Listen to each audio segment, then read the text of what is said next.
Continuamos en Poder Pensar, estamos ingresando en la última ronda de consejos de salarios de esta administración. El año que viene, por ser año electoral, ustedes saben, no se establecen negociaciones sobre temas que tengan que ver con aumento del gasto o que puedan, en este caso, hablar de aumentos de salarios. Estamos recibiendo, para hablar justamente cuáles son las bases de esa negociación que comienza y cómo viene el panorama, a un representante del Instituto Cuesta Duarte, del PIT-CNT, Milton Castellanos. Gracias por acompañarnos. No, a las órdenes, como siempre. Y también está con nosotros Juan Maylos, que es asesor de la Cámara de Comercio y que también está participando desde hace unos cuantos años directamente en este tipo de negociaciones. Gracias por estar también. No, gracias a ustedes por la invitación. El gobierno marcó la cancha, por lo menos en la presentación de las negociaciones se puso sobre la mesa que no se está en una misma circunstancia o momento económico que años anteriores. Se habló allí del riesgo de inflación, del menor crecimiento previsto, de la pérdida de competitividad. Esos temas son los que están sobre la mesa a la hora de arrancar a negociar.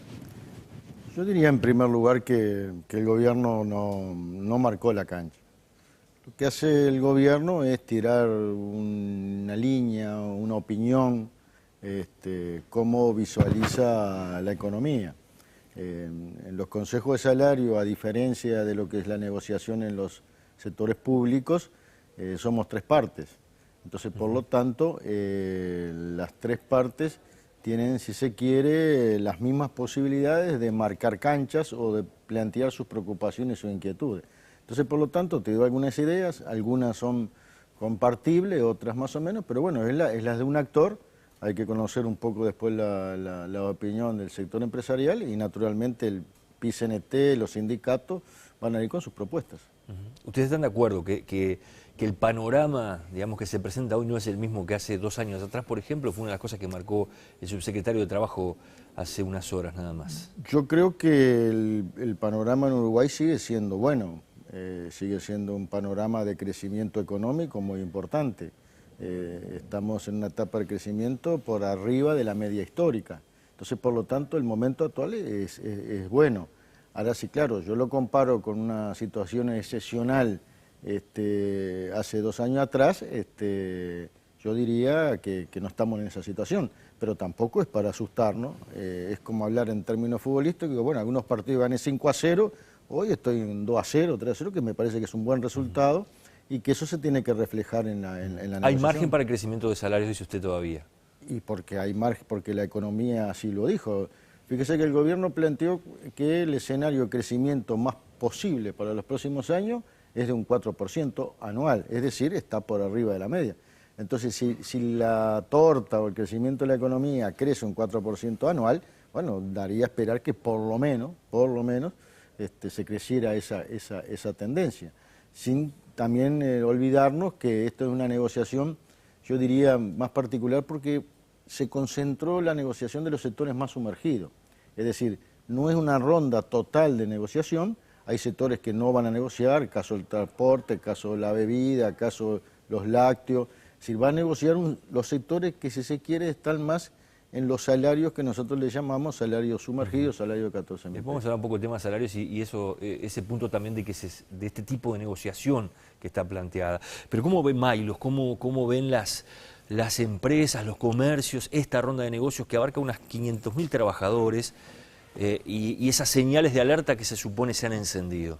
Sí, nosotros en realidad compartimos el diagnóstico que se hizo desde el Ministerio de Economía, el que nos fue presentado al Consejo Superior Tripartito, lo compartimos. Ya hay más que muestras de un crecimiento más enlentecido y a eso le agregamos que el panorama regional y el panorama internacional muestra las mismas características, así que compartimos el diagnóstico, pero no solamente el diagnóstico en cuanto al crecimiento enlentecido, sino también el diagnóstico en cuanto a algunos temas que son importantes, ¿no? La heterogeneidad que hay entre todos los sectores, porque en general cuando uno habla de PBI, habla del Producto Bruto Interno a la gruesa, pero dentro de ese guarismo se esconden las realidades de los distintos sectores.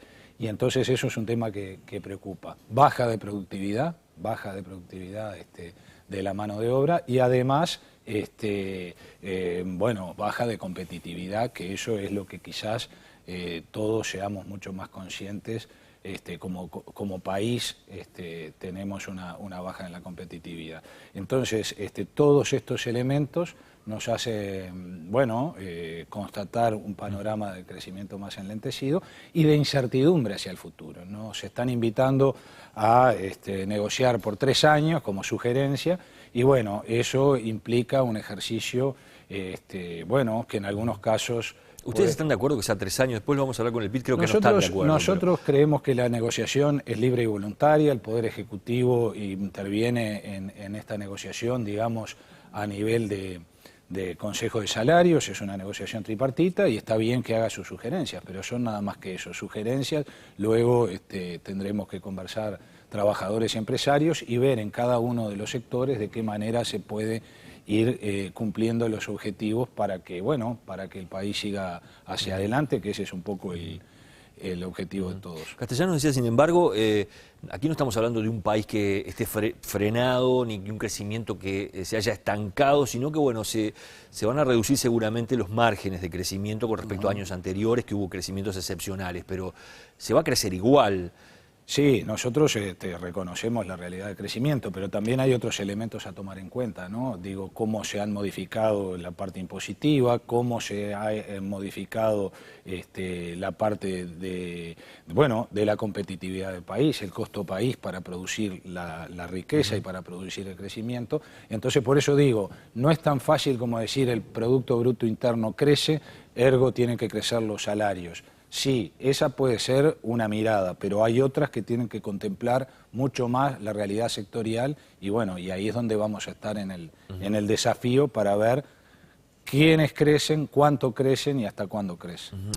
¿Cómo observan ustedes esas dos posibilidades de líneas de negociación que se barajaron por parte del gobierno, una que se ha vuelto de repente más tradicional, la inflación proyectada, un correctivo, y luego el crecimiento por encima de esa inflación, y otro que sería una fórmula más abierta, ¿no?, que habla de aumentos nominales en función del desempeño de cada sector y en todo caso ajustar el desfasaje con la inflación al final del convenio? ¿Es así? ¿Son esos dos caminos que están hoy en la negociación? Sí, son dos caminos sugeridos por el Poder Ejecutivo.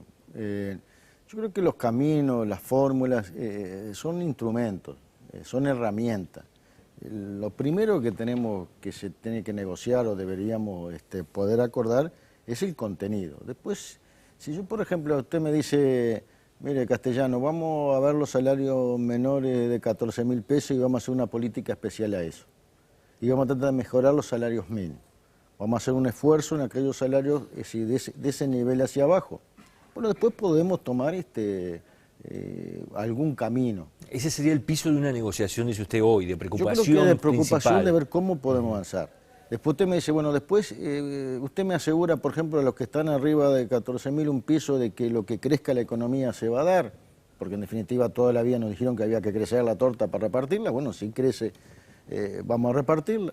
Después, si usted me lo hace por una fórmula A o una fórmula B, con correctivo al año, con un convenio a 3 años, a 2 años, eso me parece que son posterior a la negociación. ¿Es aceptable, usted me decía, encima de esa franja de 14.000 pesos, que se mantenga por inflación los salarios, que no haya crecimiento? No. Yo siempre digo que el salario es un factor fundamental en la distribución del ingreso.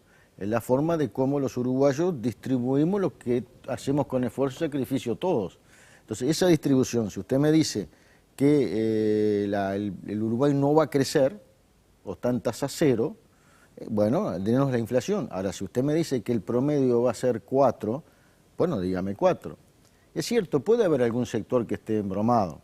En esta ronda de ahora yo creo que no hay ninguno que esté embromado. Básicamente industria y comercio es lo que entra ahora en esta negociación. Sí, pero los sectores, cuando nosotros hablamos de sector embromado hemos hablado siempre de textil, vestimenta, calzado, marroquinería. Bueno, eso no negocia, eso ya negoció. Es decir, lo que negocia ahora básicamente la actividad comercial y de servicio. Y la actividad comercial y de servicio nadie duda que ha crecido. Algunos dicen, bueno, pero no hay que cuidarse porque afecta al empleo. Bueno, estamos en las tasas de empleo más altas en la historia. Es decir, hoy a un empresario le cuesta conseguir trabajadores. Entonces digo, si la cosa crece, ¿por qué no se puede repartir? Y si algún sector está jodido, hablando bien y pronto, lo analicemos pero separado, pero no que la regla sea lo embromado. La regla hoy es el crecimiento. No estamos, hace 2 años atrás, estábamos en un promedio de un 7 y un 8, es decir, andábamos, si se quiere, en un Mercedes-Benz, pero ahora no andamos a pie, es decir, andamos en un auto de media, bueno, por lo menos esa media se tiene que dar, ¿no? ¿Cómo lo ve, Maylos? No, yo digo, el enfoque es el de atender la realidad de los sectores, así como se argumenta que los salarios en el sector comercio y servicios en algunos casos son los de menor nivel, también son los de mayor nivel.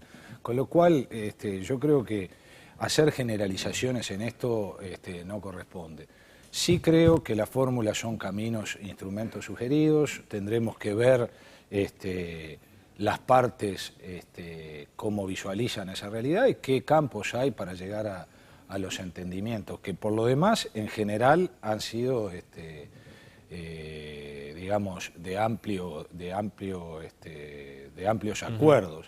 Indudablemente la realidad cambia, negociar a 3 años plantea un escenario de incertidumbre, eso tampoco se puede desconocer, y habrá que ver si son 2 años, si son 3, nosotros nunca hablamos de los 2 años ni de 3 años, creo que estos son elementos accesorios una vez que exista el acuerdo. Pero también hay que ser realista, que de repente los acuerdos no existen y bueno, tampoco nos van a doler prendas porque en esto lo único que hay obligación es de negociar, no hay obligación de acordar. Así que en el caso de que no haya acuerdo, bueno, tendrá que ser el Poder Ejecutivo el que defina la situación y visualice y se haga responsable de los márgenes que establezca. Usted decía hoy al comienzo que coincidían con el diagnóstico que había hecho el gobierno cuando los convocó para sentar las bases o por lo menos las líneas de diálogo. ¿Eso les da cierta tranquilidad también a la hora que tenga que definir el Ejecutivo? No, eso no, ni nos da tranquilidad ni nos deja de dar tranquilidad. Eso lo único que hace es ver que hay una realidad o una visión de la realidad que es compartida y que, bueno, que está bueno que sea así, pero de ahí para adelante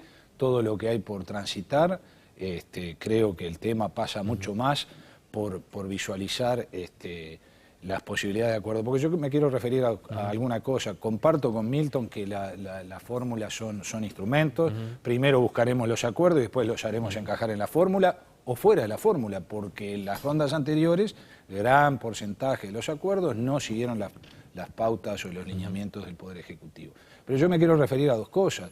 Una de ellas que el Poder Ejecutivo está ya proponiendo cláusulas de salvaguarda. En el pasado las proponíamos los empresarios y ahora las está proponiendo el propio Poder Ejecutivo, con niveles que a nuestro criterio no son los adecuados para que sean eficaces esas cláusulas de salvaguarda, porque plantean un decrecimiento del PBI y además plantean una inflación, en un caso del 15% y en otro caso del 12%. Para nosotros, digamos que la varilla en este caso está demasiado alta. Así que, por un lado eso. Y por otro lado, algo que mantienen las fórmulas en las dos modalidades, que es este cuadro de doble entrada, ¿no? Si el PBI es del 0 al 2, si es del 2 al 4, como la mayoría de los analistas económicos lo están pautando, o si es más del 4. Y por otro lado, la entrada que es perversa, si al sector le va bien, mal o regular. Y bueno, y ahí nosotros tenemos una dificultad muy grande como país, que es la generación de datos que puedan ser más o menos objetivables y que nos dejen tranquilas a las 2 partes para poder medir la realidad del sector, porque si al sector le va bien, hay algunos porcentajes sugeridos, si le va regular hay otros, si le va mal hay otros. Bueno, sobre eso me parece que allí tenemos que trabajar, tenemos que aguzar el ingenio y la imaginación y ver si se llega a un diagnóstico común entre las partes que van a negociar. Hacemos una pausa, si les parece, y seguimos conversando.